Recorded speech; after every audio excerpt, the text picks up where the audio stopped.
जाते भये अरहंताति महा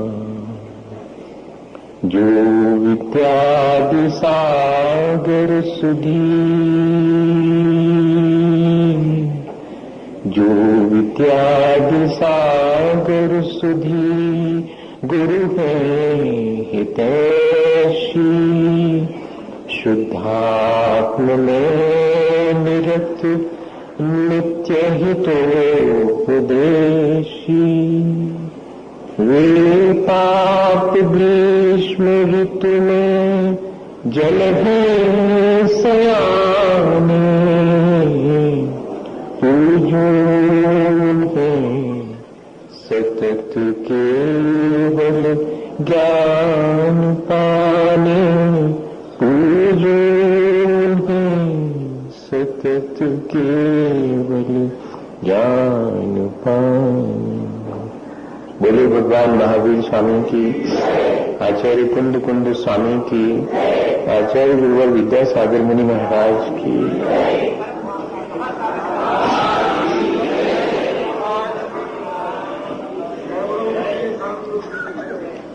हम सभी लोगों ने पिछले दिनों अपने जीवन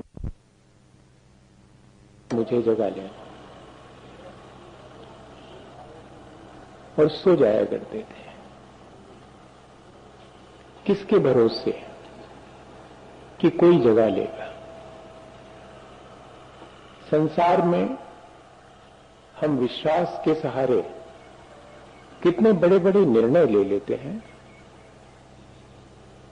अपने जीवन के इतने बड़े इम्तिहान के लिए भी हम अपने को किसी के जिम्मे सौंप कर दे लेते हैं। ऐसे ही तो हमारे अपने कल्याण के लिए हमें अपने जीवन को किसी के हाथों में सौंप करके निश्चिंत होकर के और अपना पुरुषार्थ करना चाहिए। इसी का नाम सम्यक दर्शन है। सच्चे देवगुरु शास्त्र के प्रति जो हमारी अंतरंग परमार्थभूत श्रद्धा है, वो ही हमें दृष्टि को निर्मल बनाने में कारण बनती है। उनके द्वारा कहे गए 7 तत्वों के अर्थ का श्रद्धान, वह भी हमारी दृष्टि को निर्मल करने में कारण बनता है। और जैसे जैसे दृष्टि में निर्मलता आती है, आपा पर का भेद विज्ञान होता है, तब वह सम्यक दर्शन और अधिक निर्मल हो जाता है। हमारी आत्म कल्याण की रुचि जागृत हो जाती है। यही तो आचार्य भगवंतों ने क्रम रखा है। सच्चे देवगुरु शास्त्र के प्रति श्रद्धा, तत्वार्थ का श्रद्धान, आपा पर का भेद विज्ञान, आत्म रुचि, ये सब हमारे जीवन को दृष्टि संपन्न बनाने में कारण है। हमारे भीतर की श्रद्धा को जागृत करने में ये सब निमित्त है। और अंतरंग में जो पड़ा हुआ मिथ्यात्व है, जो विपरीत मान्यता है, उस मिथ्यात्व के क्षय शोपशम और उपशम से होने वाली जो आत्मा की निर्मलता है, वो वास्तव में सम्यक दर्शन है। ये सब उसके लिए कारण है। सो पहले यही कहा कि सच्चे देवगुरु शास्त्र के प्रति श्रद्धान करो। और जब सच्चे देवगुरु शास्त्र के प्रति श्रद्धान हो गया, रोज उनकी पूजा पाठ करने लगे, तो कहा कि इतने से नहीं चलेगा, तत्वार्थ श्रद्धान भी होना चाहिए। तत्व का जैसा स्वरूप है वैसा ही उसका श्रद्धान करना। एक और नई बात, वह भी कर लिया तो कहते अकेले 7 तत्वों को जानने से थोड़ी होगा, उसमें से मेरा आत्म तत्व कैसा है और वह पर से भिन्न है, ऐसा आपा पर का भेद विज्ञान होना चाहिए। वो भी हो जावे तब जाकर के आत्मरुचि, और उसके बाद भी जरूरी नहीं है कि भीतर पड़े हुए मिथ्यात्व का क्षय उपशम हो जावे। ये तो सब उसके लिए कारण है। ऐसा यह दृष्टि की निर्मलता को प्राप्त करने का आचार्य भगवंतों के द्वारा दिया गया उपाय है। सो हमें इसके लिए प्रयत्न करना चाहिए। टोडरमल जी साहब ने तो बहुत सरल शब्दों में कह दिया कि राग द्वेष घटावने की श्रद्धान का नाम सम्यक दर्शन। राग द्वेष घटावने के ज्ञान का नाम सम्यक ज्ञान है, और राग द्वेष घटावने की क्रिया का नाम सम्यक चारित्र। सो भाई, अगर इतनी भी बात अपन के ध्यान में आ जावे कि राग द्वेष मेरा स्वभाव नहीं है, वो मेरी वैभाविक परिणति है, मैं अपने स्वभाव के सम्मुख हूं ताकि इस वैभाविक परिणति से बच सकूं, इसे घटा सकूं, ऐसा अगर अंतरंग में श्रद्धान है, अपना श्रद्धान तो राग द्वेष बढ़ाने का है। अब से यही तो संसार का कारण है। और ये समझ में आ जावे कि राग द्वेष मेरा स्वभाव नहीं, इसको घटाऊं, तो यह श्रद्धान ही हमारे जीवन को अच्छा बनाने के लिए निमित्त बनेगा, कारण बनेगा। ऐसा श्रद्धान सब जीवों के नहीं हो पाता। भव्य जीव होवे, संगी पंचेंद्री होवे, पर्याप्त अवस्था को प्राप्त हुआ हो और सोया हुआ न होवे, जागृत उपयोग वाला होवे, इतनी सब योग्यताएं जिसके पास हों, उसे ही ये दृष्टि की निर्मलता प्राप्त होती है। सो अपन ने अपने पूर्व पुण्य के द्वारा इन सब चीजों को प्राप्त भी कर लिया है। अपन ये मान के चलें कि हम सब भव्य जीव हैं, क्योंकि आचार्य भगवंतों ने लिखा कि जो अनंत भगवान को अतीन्द्रिय सुख है, ऐसा न मान करके भौतिक सुखों को ही सच्चा मानता है, वो अभव्य है। तो अपन तो ऐसा नहीं मानते। अपन तो अतीन्द्रिय सुख को ही सच्चा सुख मानते हैं, जो अनंत अवस्था में प्राप्त होता है। ये भौतिक सुख तो वे सच्चे सुख नहीं है। इसलिए अगर मोटे रूप में देखा जावे तो हम सबके भीतर भव्यता तो है ही। संगी पंचेंद्री है, पर्याप्तक है, जागृत उपयोग है, इतना सब तो हमने अपने पूर्व पुरुषार्थ से प्राप्त कर लिया है। सच्चे देवगुरु शास्त्र का सानिध्य भी पूर्व पुरुषार्थ से मिल गया।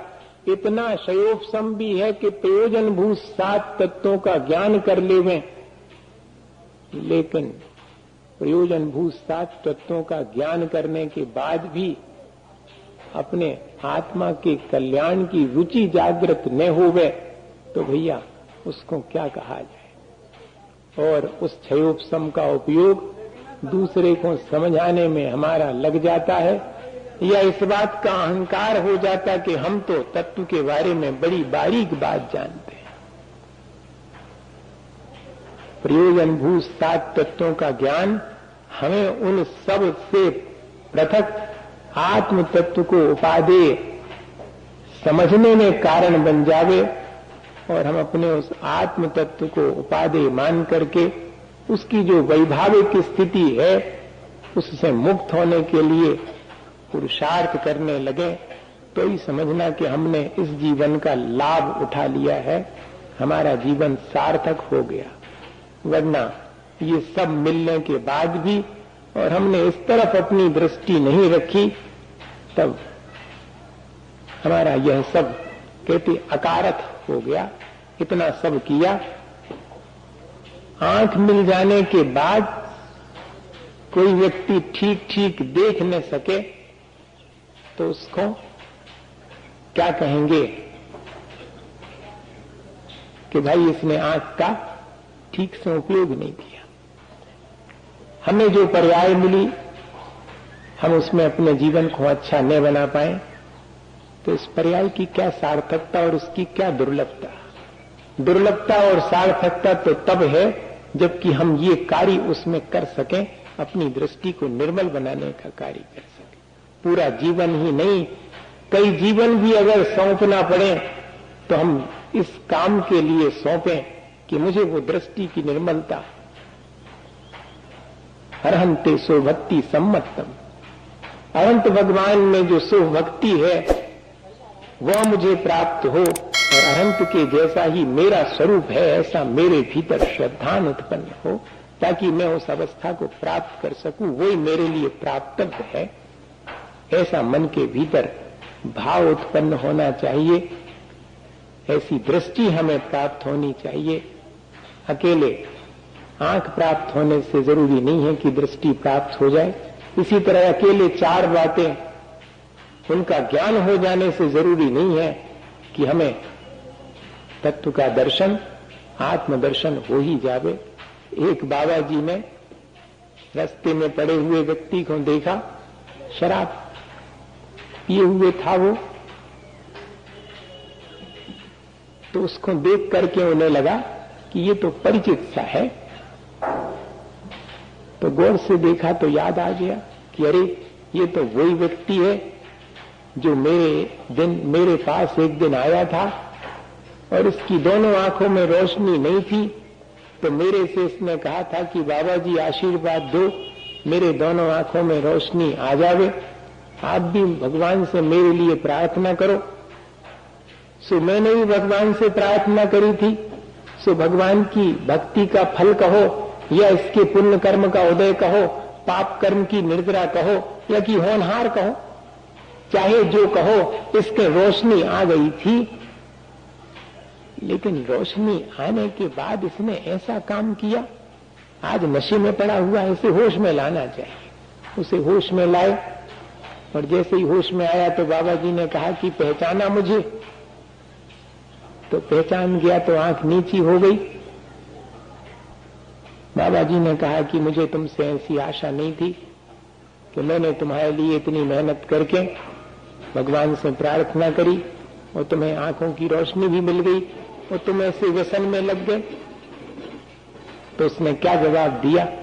उसने कहा बाबा जी आपने आंख तो दी लेकिन दृष्टि और दे देते तो आज मेरी ये दुर्गति नहीं होती। ये उदाहरण पढ़ करके मुझे लगा कि सचमुच हमें संसार को देखने की आंख तो मिली है, लेकिन अपने ही आत्म तत्व को देखने की दृष्टि नहीं मिली।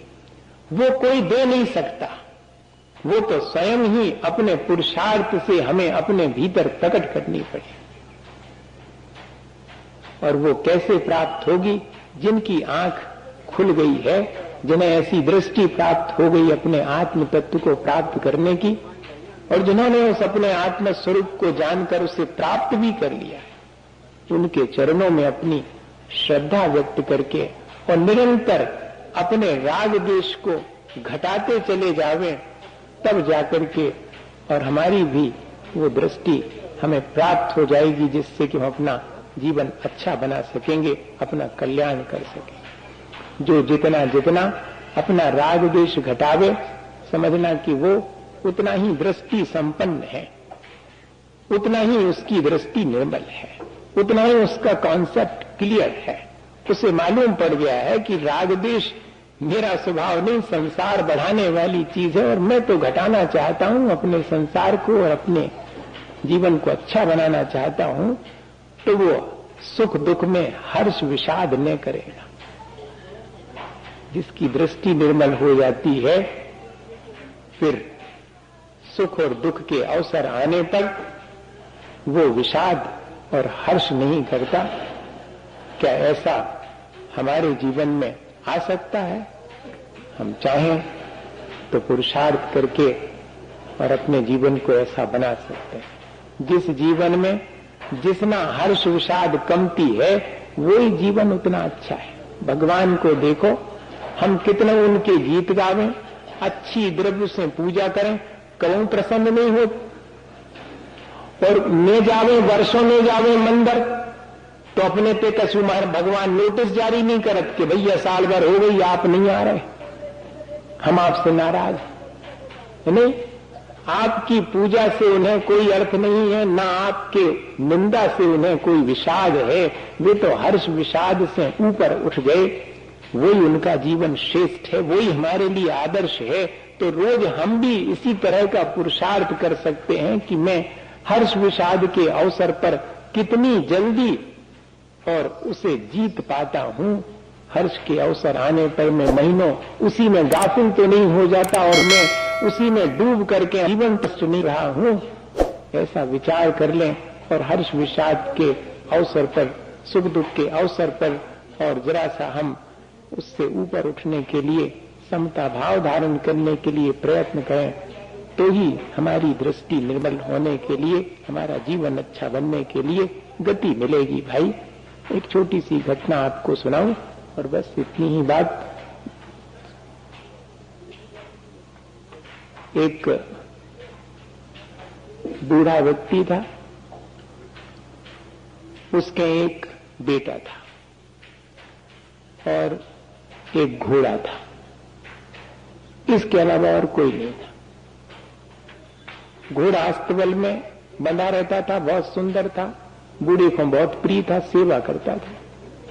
और बेटा भी बूढ़े की बात मानता था, आज्ञाकारी था, इसलिए वो भी पिता के लिए प्रिय था और जीवन चल रहा था। एक दिन ऐसा हुआ कि किसी की नजर पड़ गई होगी, अच्छी चीज है तो सबकी नजर में आती है, तो घोड़ा चोरी चला गया। अब गांव के लोगों में ऐसा व्यवहार होता परस्पर कि किसी के कुछ हो जावे तो सब शामिल होते सुख दुख के अवसर पर बिना बनाए। तो पहुंचे लोग कि भाई हमें मालूम पड़ा है कि एक तो आपके घोड़ा था, इतना सुंदर था, और वो भी चोरी चला गया, ये तो अच्छा नहीं हुआ आपके साथ। तो बाबा जी तो अपने काम में लगे थे, कहने लगे भाई इसमें क्या अच्छा बुरा, इतना ही कहो कि घोड़ा था और अब नहीं है। ऐसा अगर कोई ऐसी बात कहे तो क्या जान पड़ता है कि दुख से थोड़ा गड़बड़ होगा है? हाँ, अगर ऐसी अपन बात करने लगो तो ऐसा सामने वाले को ये मालूम पड़ता है कि थोड़ो कछु गड़बड़ होगा, ग्वालियर लाख हो गए ये। तो लोगों के मन में भी आया कि बड़ा दुख का अवसर है, घोड़ा एक ही तो था और भग गया है। तो बाबा जी को ऐसी सब सूझ रही है, कह रहे हैं कि यही कहो अकेला के घोड़ा था अब नहीं रहा, इसमें क्या अच्छा और क्या बुरा। चले गए लोग। 8-10 दिन के बाद फिर मालूम पड़ा कि वो घोड़ा तो वापस आ गया रात में, और इतना ही नहीं 2-5 घोड़े उसके साथ और आ गए। अब सवेरे फिर लोग आ गए। लोगों का तो काम ही है भाई, संसार है ये। अगर नट जो है तार पे चले और बीच में गिर जावे तो भी ताली बजनी है, और अगर पार हो जावे तो भी ताली बजनी है। ये संसार है। ऐसे ही अब जब उसके जीवन में देखा कि हर्ष का अवसर आया तो सब लोग आ गए बाहर से। अरे बाबा बहुत अच्छा हुआ, बहुत अच्छा हुआ, आपके तो एक घोड़ा क्या गया और साथ में 4-5 और घोड़े लेकर के आ गया, बहुत अच्छा हुआ। बाबा जी ने फिर वही बात दोहराई कि इसमें अच्छा और क्या बुरा। अरे इतना ही कहो कि घोड़ा चला गया था, वापस लौट आया, 4-5 घोड़े और आ गए, इसमें क्या भला और क्या बुरा। बहुत कथा होना, 4 पैसा बढ़ जाते हैं तो चेहरे पर प्रसन्नता आए बिना नहीं रहती। परिग्रह में आनंद किसको नहीं आता, लेकिन उसी को तो जीतना है कि इतना ज्यादा हर्ष ना हो जावे कि मुझे अपना स्वभाव ही भूल जावे। ये कह रहा हूं, हर्ष तो होता है, विषाद भी होता है, लेकिन ऐसा हर्ष विषाद न होवे कि जिसमें मैं अपने आत्म स्वरूप को भूलकर और उसी में गाफिल हो जाऊं।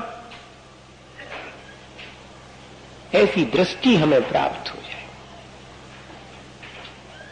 अब एक दिन ऐसा हुआ कि वो जो बेटा था वो नए घोड़ों के ऊपर बैठ करके और घूमने निकला, तो घोड़े तो नए सीखे के थे, तो घोड़े ने पटक दिया तो पैर टूट गया। अब फिर सब लोग आ गए। अरे बड़ा बुरा हुआ, काय को कहां से जी घोड़ा आए थे और लड़के को पटक दिया और उसके पैर टूट गए। अब लो, थोड़ी देर पहले घोड़ा अच्छे आ गए थे, अब कह रहे कि बुरा हो। ऐसा ही चलता रहता। जिस चीज में क्षण भर पहले ठीक मालूम पड़ता है, अगले क्षण वही चीज दुखदाई मालूम पड़ने लगती है। सो चीज बाहर में सुखदाई दुखदाई नहीं है, मेरे साता असाता कर्म का उदय है। सो मुझे सुख दुख का अनुभव होता है, मैं उसमें हर्ष विषाद करता हूं और पुनः जो है अपना संसार बढ़ा लेता हूं। इतना सा गुणा भाग है। और ये दृष्टि प्राप्त हो जावे अगर अपन को, तो अपन उसमें सावधान रह करके समता भाव रख करके भी अपना जीवन जी सकते हैं। जिसको दृष्टि प्राप्त हो जाती है वो इस हर्ष विषाद से उतना ही दूर हट जाता है। बस इतना ही है। इसलिए महत्वपूर्ण है ये दृष्टि प्राप्त होना, ये सम्यक दर्शन इसलिए महत्वपूर्ण है। अब अभी तो और थोड़ी बात बची। अब ऐसा हुआ कि पैर में तो महीने 2 महीने लग गए ठीक होने में, पैर तो ठीक ही नहीं हुआ, प्लास्टर बना हुआ है। उतने में जो है बाजू वाले राज्य ने, जिस राज्य में ये बूढ़ा रहता था, उस पर आक्रमण कर दिया। तो यहाँ के राजा ने अपने सिपाही सब दूर भेजे कि हर एक घर से एक एक लड़का तो सेना में भर्ती होना ही चाहिए। और आ गए सैनिक, सबके लड़के जिन जिन के थे सबको सेना में ले लिया, लेकिन बूढ़े के पास पहुंचे तो उसके बेटे के तो पैर टूटा हुआ था। कैसे ले जावे? तो नहीं ले गए। नहीं ले गए तो अब सब लोग फिर आ गए कि बहुत अच्छा हुआ, हम आओ तो चलो गए, सुखा पता बच के है कि नहीं है, तुम आओ कम से कम है तो सामने, भले ही टूटो है पाओ। अब बताइए, ऐसा है अपने जीवन में हर्ष विषाद अपन करते हैं और जो होनहार है वो होती चली जाती है। हम ऐसी दृष्टि प्राप्त कर लें कि जो घटित हुआ है उसमें बाह्य और अंतरंग दोनों ही कारण मिलकर के चीज घटित हुई है, मैं व्यर्थ ही हर्ष विषाद करता हूं। तब समझना कि हाँ सचमुच मैं दृष्टि संपन्न हो गया हूं, मुझे एक ऐसी संसार में ठीक ठीक जीवन जीने की दृष्टि प्राप्त हो गई है। और कुछ भी नहीं है भैया, अगर आप गौर से इस चीज को समझेंगे और देखेंगे तो संसार में ज्यों के त्यों रहते हुए भी अगर दृष्टि अपन को प्राप्त हो जावे तो फिर जीवन जीने का ढंग ही बदल जाता है। फिर सब शांति से चलता हुआ मालूम पड़ता है। फिर 4 पैसा है तो ज्यादा हर्ष नहीं है और 4 पैसे नहीं है तो कोई विषाद नहीं है, जीवन आराम से चलता। और अभी तो अगर 4 हैं तो 40 का दुख है कि काय नहीं है 40। जिसके पास है वो भी सुखी होवे ऐसा नहीं है। पुण्य उदय जिनके तिनके भी नाही सदा सुख साता, यह जगवास जथारथ देखो सब दीखे दुखदाता। एक दृष्टि प्राप्त करने की बात है कि जिनके पुण्य का उदय है उनके भी सब प्रकार की साता हो गए ऐसा नहीं है। रामचंद्र जी को भी जो है सब प्रकार की सुख सुविधा संपन्न थे, लेकिन दुख आया तो आया, किसको नहीं आता? महापुरुषों को भी आया। ये दृष्टि हमें प्राप्त हो जाए कि उस दुख में भी मैं अपने धर्म को नहीं भूलूंगा और उस सुख में गाफिल होकर के धर्म को छोड़ नहीं दूंगा। इतना अगर प्राप्त हो जाए तो यही निर्मलता हमारे जीवन को अच्छा बनाने में कारण बन सकती। इसी भावना के साथ कि हमें ऐसी दृष्टि मिले और हमारे विषाद के अवसर पर भी और अपने धर्म को, अपने स्वभाव को नहीं भूलते हुए अपने जीवन को अच्छा बनाएं। बोलिए आचार्य गुरुवर विद्यासागर।